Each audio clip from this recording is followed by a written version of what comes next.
I'm an alcoholic. Sui. I'm very excited to be here. Thank you for having me come speak tonight, Steve. And thank you, David, so much for your share and your need. And I had no idea that in 2 days' time you'll have 1 year. Forgot about it. So, shame on me. Anyway, I'm just going to dive into my AA like Facebook stats. My sobriety date is September 25th, 2006. So I have a little over 19 years sober.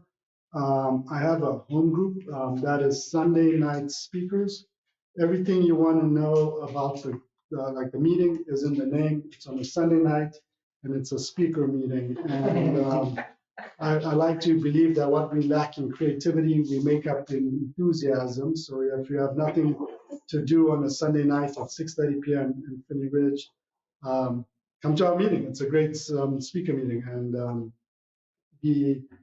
actually it has the same format as this with a 50-minute speaker and a 30-minute speaker. And I have a sponsor guy. His name is Robert P. And Robert's been my sponsor for the last 18 years. In June will be 19. And he's been involved pretty much since I was like 10 months sober, I think, or 8 months sober. He was in my life. And when he was when I was about 2 years sober, I was a groomsman in his wedding. And then a year and a half ago, he was the best man in my wedding. And so we feel like I don't know, it's been a large part of my life. And, I guess that's the stat. So if you're like me, I like to do like mathematics when people speak and like how old they were and how old they now. And so if you're like me, I was 26 years old when I got sober, and I'm 46 years old now. So there you have the stats, and a couple of things I also just need to preface is that my sponsor always says, he's like, Sui, especially when I was newer in sobriety, he used to say, the old timers in my group used to say, kid, you don't have a message, you just have a story, and your job is just to share what it was like, like the format in the big book, what it was like, what happened, and what it's like now. So hopefully that I'll do that. And then my sponsor always says to me, it's like, you have nothing to teach anybody, and it's probably true. And, and then I also want to preface is that I have a very boring story. I know that because I once shared at a meeting, and this person came up to me and he was like, Sui, I'm so glad you shared because I could relate because you have a very boring story. And I didn't know if I wanted to slap him or give him a hug. And, despite that, I used to live in San Jose and California. I moved to Seattle about 9 years ago. And for 8 of those 9 years, I lived a mile away from the Salvation Army, and I sponsored a bunch of dudes from there. And I sponsored, for whatever reason, I sponsored guys who used to claim that they were part of the Crips or the Norteños or some kind of gang. And I always used to say, like, hey, the closest I came to a gang was I was in Beta Alpha Psi, which was a fraternity for accounting students, which I joined the year I was getting sober. So like buckle up, you're in for some craziness. And what it was like is I grew up in a very loving home. I was never stopped for love. I was never stopped for attention. I grew up in a small country called Zimbabwe. So if you look at the map of Africa, right at the bottom is South Africa, and north of that is Zimbabwe. I always like to geographically, share geographically where Zimbabwe is, because I was sitting my first few meetings and this girl shared she was from Arkansas. And for the rest of the meeting, I couldn't focus because I was like, where the hell is Arkansas? And so I'm from Zimbabwe, the Arkansas of Africa. And as I said, I grew up in this loving home. And despite all this love that I had, I still felt like I always fantasized about being adopted. I don't know why. And I always fantasized that I was like somebody else and somewhere else. And I still have those fantasies today. Like, I just want to be, I think I like myself a lot more, but I definitely fantasize about being somewhere else all the time, and that's how I was growing up. And I can't really remember my first drink. I was in Zimbabwe, where I grew up, I guess a couple things. when I was young, my parents used to give me wine because they wanted to have like as like dinner. Sometimes we go to a fancy dinner and they'd say, give me a little bit of wine because they wanted me to have a cultured palate or something, you know. And like when I was like even like 4 or 5 years old, in my mind, I became the designated beer bottle opener for my uncle. I'd go over to his house and I would be like, hey, um, like you would say, who's going to open my beer bottle?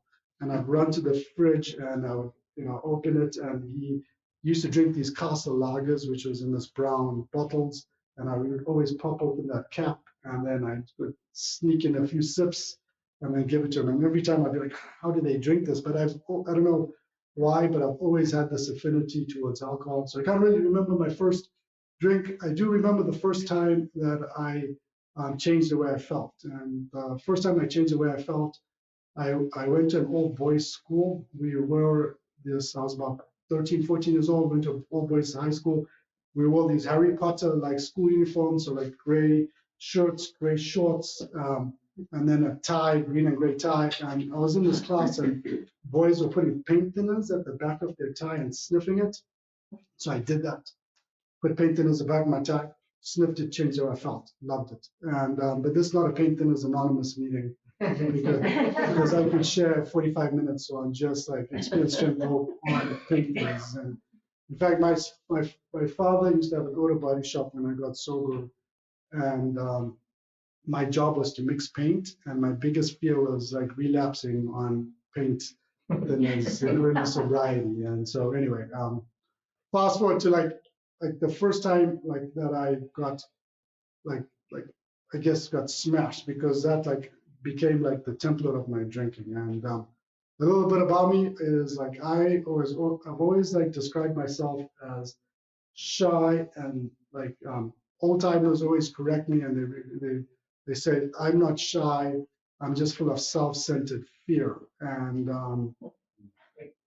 and I get that because like I always have two thoughts going through my head is like I'm always thinking about me, and then I'm always thinking about what you guys are thinking about me, and as a result, I'm just paralyzed by this fear. And but I prefer shy because it's a lot cuter, you know. You can go out like when I was single, you can go on a date and you could be like, "Oh, I'm shy," and they're like, "Oh, that's so cute." But if you were like, "Hey, I'm full of self-centered fear," yellow flag. You know? And, so anyway, I was shy, and in my neighborhood, I lived in this. It's kind of like Zimbabwe had its own version of apartheid. So I lived in this post like apartheid, like our Indian neighborhood is where I lived, and everybody looked like me, and that's in this neighborhood. And that neighborhood had a beer festival at the local sports club, and I was 16 years old, and my intention was to go talk to the girls, right? And a couple of things about growing up in Zimbabwe is you just have to be taller than the bar counter. Like you can tippy toe over the bar counter and have money, and they will serve you. And hence, I loved growing up in Zimbabwe. And I went to this beer festival. I had no intention of drinking that night. I just my only intention was to go talk to the girls. But so I went, and I didn't really talk to the girls early on because I was just shy, and I just was this like wallflower. And that's like really the story of my life. It was like I'm always like on the perimeters of life looking in, and that's how I was that night. And somebody gave me a drink, and when I drank that drink, a switch went on or off because once I drank that drink, I couldn't stop drinking, which is very characteristic of my drinking. Is once I start, I don't know when I'm going to stop, you know, and then I blacked out, which is also very characteristic of my drinking. I don't always black out, but I blacked out quite a bit. And then I puked 15 times. I know that because my homie Rupesh counted each time, and that's the people I hang out with, the real champions. And you know, at the start of the night, well, I also ruined people's night, you know, and which is also very characteristic of my drinking. I will ruin nights, and people like, you know, just everybody will have a good time, then I'll come along and we'll ruin it. And that's what I did that night. And then at the end of the night, you know, I was laying down on this girl's lap, just crying and crying and crying. and complaining about how too sheltering and loving my parents are. So as you can tell, alcohol makes me really smooth, like into a plate. And, the next day, I puked so much that I thought I temporarily lost my sense of smell. Nothing could, it was just like I puked a lot, and I was like, I'm never ever going to do this again, ever. And one of the girls was there that night. She called me and she was like, Sui, you're a great guy, but you and alcohol just do not mix. And throughout my drinking, people would say that. They just stopped saying you're a great guy. They just were like, hey, you and alcohol do not mix. And that was a common theme in my drinking, and I honestly thought like that next day I was like, I'm never going to do this again. But like 2 or 3 days later, as soon as I felt better, I was like, I had a great time, and I was like, I'm going to do this as often as I can, and as much as I can, and that's what I try to do, And I was an ace, I was a pretty good student up until that point. I was like pretty involved in school, but by the time I was 18 years old, alcohol started to shape my direction of life, and I started to shape my goals and how I thought about like life. And I'll say this is like, I know David said he didn't know he was going to a party school, and I knew my father was like had this business and he was doing well, and he was like, kid, you just have to go to a university. And it was pretty popular for kids to go from Zimbabwe to South Africa, kind of like some of our people go out of state here in the United States for university. And the way it was the 90s, and the way I chose my higher education is I chose to go to a place called Cape Town, South Africa. And the reason why I chose it was because it was the 90s. Techno music was in vogue. I liked to party. I liked techno. Those two levels were intersecting, and that's how I chose my higher education. And I ended up in Cape Town, South Africa, and I spent the next 4 years there, wasting my family's money, And I gotta say this: I went to this new country and this new place, and I always have to like this like the takeaway I have from this is on that part of my life is alcohol did things for me that I just couldn't do for myself, right? I just was like this always socially awkward, nervous individual that was always on the outside looking in. And what alcohol did for me is it just allowed me to like I felt like it filled the holes in my soul. I felt like it leveled the playing field. It allowed me to do things that I only imagined that I would do. It allowed me to go on dates and meet people and have these colorful adventures. And for the next few years, that's what I did. But there were a lot of ramifications for that. Is that towards the end of my drinking there in South Africa, I became like this two encounter friendship kind of dude. And like on the first encounter, people would be like, "Oh my God, you're so cool. You're like, we'd love to hang out with you." And then the second encounter, I would steal from them. I'd hit on their girlfriend. Most of the time, I'd be hitting on their girl. I'd just do something that just would embarrass them. I'd black out and cuss, and then people wouldn't want to hang out with me. And at the end of the 4 years, my life became smaller and smaller. I still had a core group of friends, and we did a lot of the same like stuff. But I also I was drinking every day and doing a lot of things on like side, and my insides were very like I was just waking up in a lot of pain, and um, and I, and so I was offered this. Then when those 4 years came up, I was offered this golden opportunity to go to Fresno, California. And so that's what I did. Is I went to Fresno. Like I chose like I had family members there, and in my mind, it was like going to the land of milk and honey, Fresno, California. And what I did, I've come to learn is it became like a geographic, my first, like one of my big geographics. And this what happened is I moved to Fresno, and I thought if I was going to change everything about my external circumstances, like the friends, like the bars, everything, my life would get better, And when I moved for the first year, I moved there. I really focused on controlling my drinking, and some of you know what it's like, And after that end of that first year, I was the most anxious I'd ever been, at most restless, irritable, and just alone. Like I felt so lonely. I had my little family there. And after that 1 year there, I went out and I looked for the type of people that I ran with in shape and form, like the type of people that I ran with in Cape Town. And they came up in the shape and form of these international students, right? I hung out with these international students. It was a great 6 months with hanging out with them. And then after 6 months, they were like tired of my stuff, because I lied, I cheated, I stole, and my life just became smaller and smaller, and like somewhere I think it's page 52 in like the bedevilments, like they talk about like in the big book that like I was having problems with personal relations. Like every single personal relationship that I had was strained as a direct result of my drinking or just me being me, and I couldn't make a living. I had like I was working for my father, but he was just like there. Like I think he was just like he knew that like I couldn't do anything else, and so he was just I started off as like their bookkeeper and like I ran his shop, and then later on he just took all my duties and I just go there just to hang out with him. And I was just so lost in life. I had this melancholy that I just like I just this internal sadness. And I used to describe like it ironically that I have this black cloud over me all the time. But now I live in Seattle, because that's the metaphor I used to use in California. And and what ended up happening is that I the best idea that I could come up with was to go see a spiritual healer in the spiritual mecca of California, downtown Clovis. I don't know if anybody's been to California. Clovis is a very cowboy town, and I went to this place to go see a spiritual healer. And I don't know why, but I was like, I told this lady, I went to go see her for career advice because that's what I thought you'd have to do.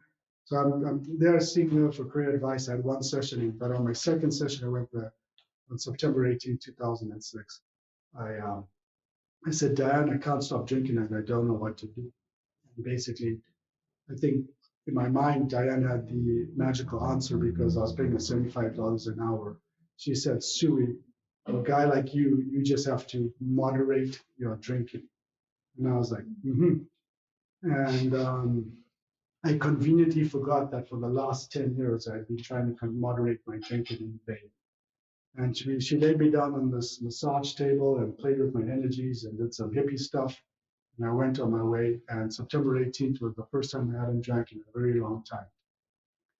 And the next day I hadn't drank, and like a few days later, what ended up happening was I was moderating my drinking I was at the pub and I was ordering half pints of IPA. That's how I was moderating my drinking. And this one night after my 8th half pint, I said, screw this. And I went on this bender. And I have a very anticlimactic story. And what happened was I got a DUI. And how I got this DUI, I was going down the wrong side of the road, going past the police station. And, and that's what happened. And if I knew that I would be, telling the story for the next 19 years, I would have hoped for a more climatic story. Like I would have hoped for like news coverage or like a police chase, something exciting.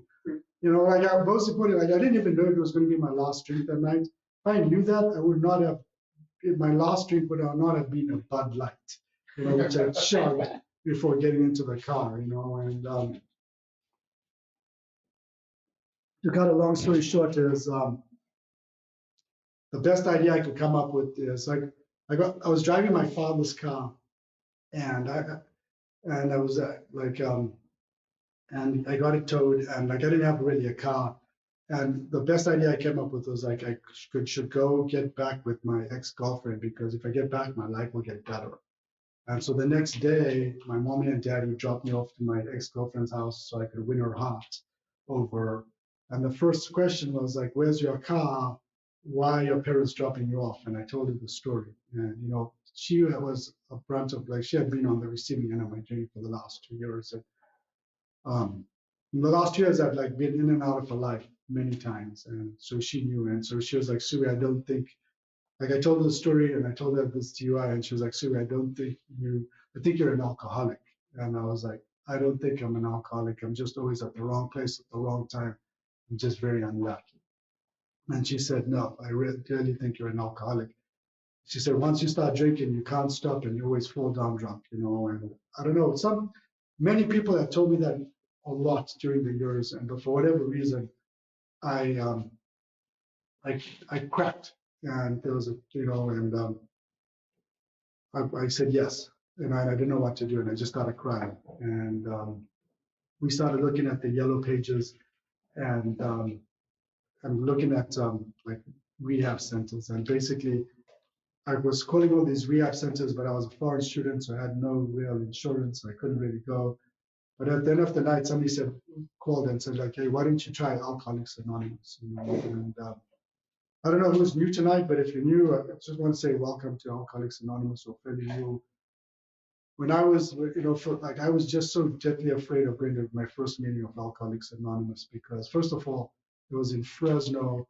And every time I called like the central office and, thank you for central office and intergroup and the people who answer phones, because I called a lot for that first week and just asking for meetings. And I was just so afraid to do my first meeting because I couldn't imagine my life without drinking. But yet I couldn't imagine my life with drink because it was so painful. My existence just seemed so painful. And every time I called, it would be behind some church, and I just thought you guys were some religious conversion program. But after a week, so I went to my first meeting, and it was this place in Fresno, California. And it was at the back of this church in a little room like this. And my first meeting was at the last Friday of the month. And the way they do the last Friday of the month at like certain groups was they celebrate birthdays, and whoever's birthday it is, they will like sit in the front and share what it was like, what happened, and what it's like now. And I remember going to this meeting, and I just felt so dirty and so unlovable, and just so like ashamed of like being there. And I looked around the room, and there was like people of a different ethnicity than I was, or they felt like they seemed like they're a different socioeconomic level than I was, and they felt like they were clean, and I was so dirty. And what I know now in retrospect, if it was a room full of 50 Suis, I still would feel different. That's just the way I am, And what happened was it was that birthday meeting, and the first person who shared was this young lady, Amy A. And Amy had 1 year of sobriety, and she was telling a story, and she had this, and she was youngish, and I was youngish, and and she said like she talked about like having a DUI, and she had this crazy DUI story, and in my mind I was like had a crazy DUI story, and she said two things that I always never forget. The first thing she was like, I'm just an ego, like she was like, I'm an egomaniac with an inferiority complex, and I was like, oh my God, I'm an egomaniac with an inferiority complex. And then the second thing she said, she was like, and I just like to get effed up. And then she started crying. And I was like, oh my God, I just like to get effed up. And I started crying, and, and like I just cried in almost every meeting after. But her message was just so simple. Like in the big book, I think in the doctor's opinion, it talks about like a message that needs depth and weight, And when I was younger in sobriety and like in San Jose, we'd go speak, and everybody was like trying to get these spiritual deep messages, and I think back about Amy A's meeting, her message was just so simple. It was just like her being vulnerable and telling you what it is, and whatever it was, like Amy A just hooked me,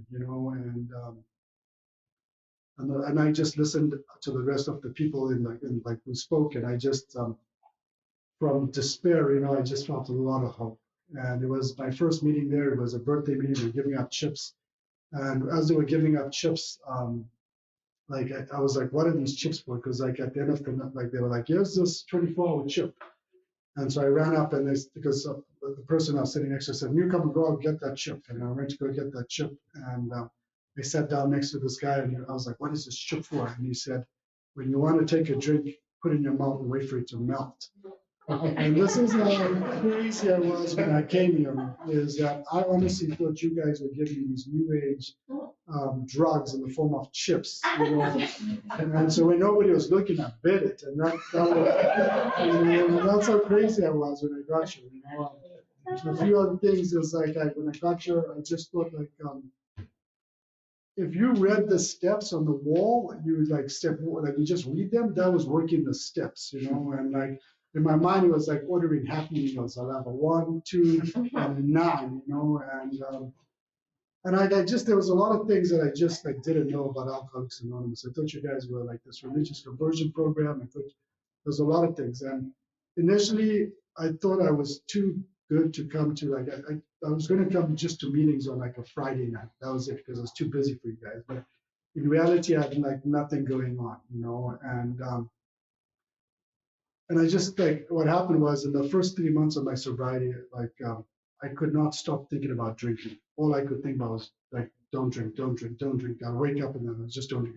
There was just this obsession now of not drinking. So the obsession in reality hadn't really left me.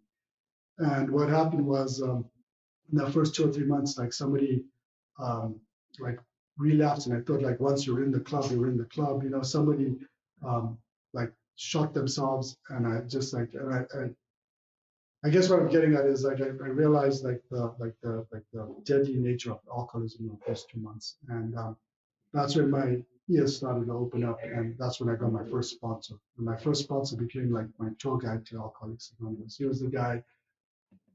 At first, I wasn't going to buy your books because I thought it was like propaganda material. I just had money for coffee and cigarettes, and this lady Judy gifted me my first big book, and I was just reading the back of the big book trying to find a 26-year-old Indian boy that had a drinking problem, and like I couldn't find that story, and I shared this with my sponsor, and my sponsor said, "Hey, we're going to try something very novel. We're going to start off the front of the book and work our way through." And we started doing that, and that's how I started working the steps with my sponsor. And one of the biggest miracles for me and the biggest blessings in Alcoholics Anonymous was the obsession to drink went away, and I didn't know it went away because I stopped thinking about it. It was like only when somebody said to me and said, "Hey, are you still thinking about drinking?" And I was like, "Oh no, I'm not," and it was probably around step 4 or 5, and we started to work with steps. And that was my first sponsor. He left, and I continued to work with the second sponsor, and my life started to take shape. When I was about, they say like a vision for you. So I think it's like big things will come to pass for you and countless others. And it's one of the big things that came to pass for my parents is that about a year sober, I got a job. And I moved out of the house, and I started my first sober career, and I was an accountant, and I was a terrible accountant. And I did that for 6 years, and I hated it, but I was on a visa. And I'll say this, at 5 years sobriety, I got fired from a job. In retrospect, it was not a good fit, but I just had a terrible attitude. I had a problem with getting to work on time. I had a problem of leaving on time. I had a problem of working at work. But in my mind, work was going really well.